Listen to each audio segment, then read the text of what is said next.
Les inventaires physiques, on va pas se mentir, c'est souvent une corvée. On perd des heures, on s'arrache les cheveux.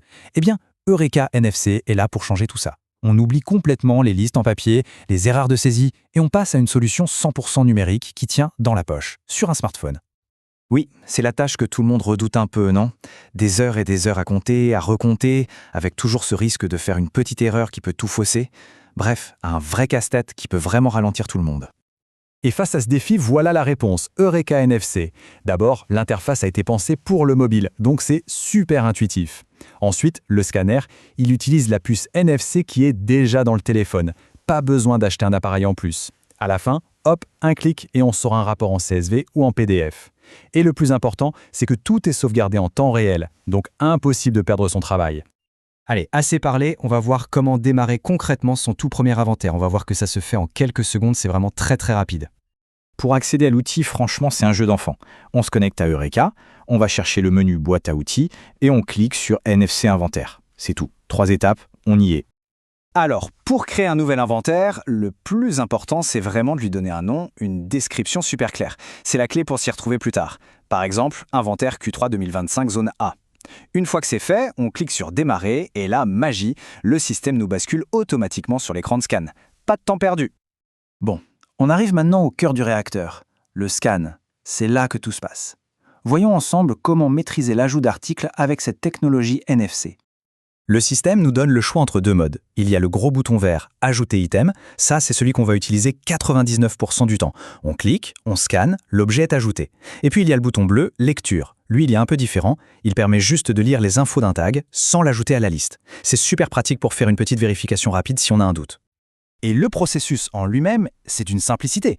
On appuie sur le bouton vert « Ajouter item », on approche le tag du dos du téléphone, et voilà. L'article apparaît instantanément dans la liste, il n'y a aucune latence, on voit le résultat tout de suite. Et voilà à quoi ça ressemble en direct. Chaque scan ajoute une nouvelle ligne dans le tableau avec sa référence. La quantité, on peut la changer directement.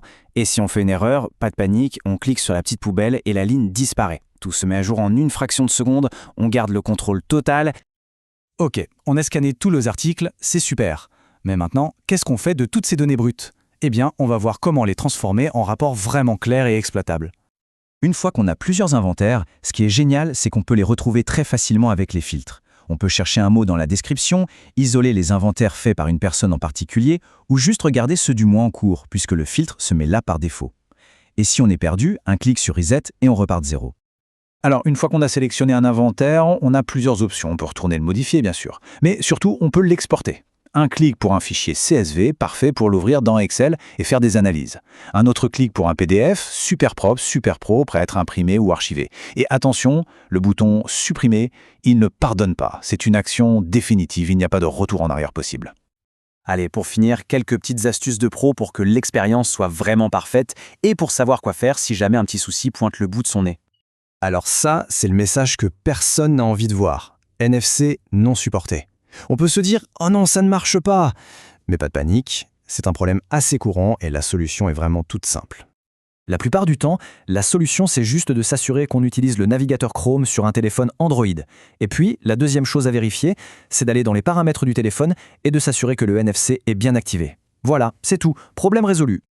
Donc si on récapitule, le workflow idéal c'est quoi ? 1. On prépare son matériel, on vérifie que le NFC est bien activé. 2. On crée l'inventaire avec une description super précise. 3. On scanne, on corrige si besoin. Et 4. Le point le plus important à ne jamais oublier, toujours cliquer sur sauvegarder avant d'exporter. C'est le réflexe à avoir. Et voilà, passer du papier au numérique n'a jamais été aussi simple. Finalement, la vraie question ce n'est plus de savoir si c'est possible, mais plutôt quand est-ce qu'on s'y met. Merci d'avoir suivi cette présentation et à très bientôt.